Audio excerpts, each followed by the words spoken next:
أحلى صينية بطاطس مميزة بنكهة التوم والكزبرة، ولادك هيعشقوها ومش هيبقوا بصي عايزين غيرها كل يوم.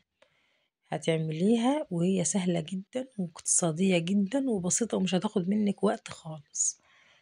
هتجيبي أي كمية من البطاطس تحبيها، تقطعيها بقى زي ما انت عايزة، مكعبات ممكن، شرايح ممكن، صوابع كده زي ما أنا قطعتها ممكن، على حسب رغبتك ورغبة أولادك.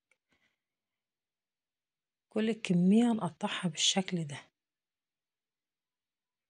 الأيام دي صعبة ومحتاجة إن انت تفكري وتعملي أكل كويس وفي نفس الوقت اقتصادي وغير مكلف، ودي إن شاء الله هتعجبك أوي. جربيها ومش هتندمي يا حبايبي يا حبيبتي.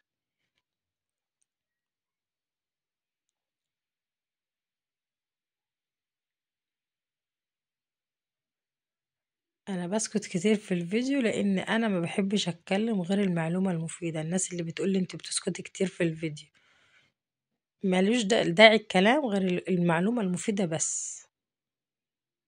حط بطاطسنا في طاسة أو في صينية زي ما انتوا شايفين، وبسرعة نجيب الكبة أو المدق أو الهون زي ما بتسميه في بلدك، ونص قرن فلفل أو شطة حامي أو بارد زي ما تحبي على حسب رغبتك، ومعانا ربطة من الكزبرة هنخرطها. الناس اللي بتقولي انت بتقولي حامي وبتقولي بارد، احنا ممكن ما نكونش بنحب الحامي وانت وكده. في واحدة علقت لي وقالت لي اه احنا بنحب الحامي وانت بتقولي بارد.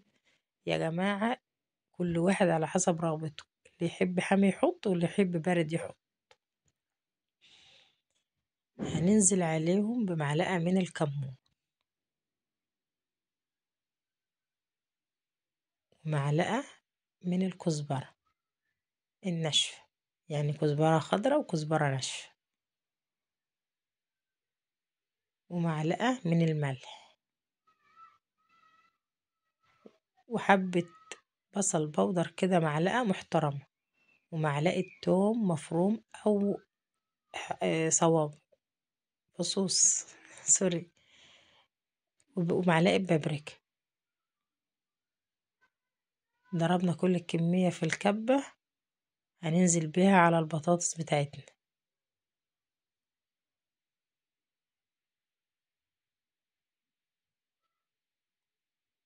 لو وصلت لحد هنا تشتركي معايا في القناة وتفعلي لي زر الجرس، ولو عجبك الفيديو تحطي لي احلى لايك كده منك ودعوة حلوة من قلبي، ولو ما عجبكيش عادي حطي ديسلايك انا قبلاه، دي حرية في الرأي.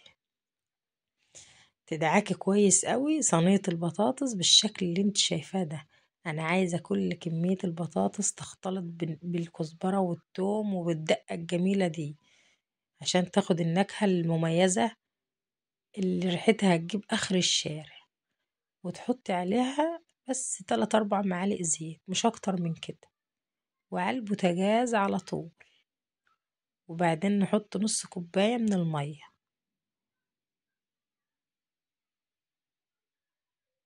في الأول بنحط نار عالية شوية دقيقتين 2، وبعدين بنهدي عليها ونغطيها ونسيبها بقى تطيب مع نفسها.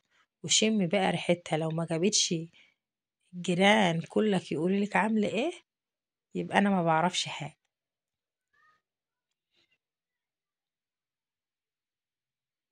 وطعمها حكاية، هتعجب ولادك قوي وهيبقوا عايزين منها كل يوم جنب أي أكل بتاكليه. ولو كده من غير أي أكل عادي بتاكليها تمشي بقى معاكي في كل الأحوال. حبيتي تسويها أوي سويها، حبيتي تخليها حية شوية ماشي خليها حية شوية تبقى زي المقلية كده ناشفة يعني شوية.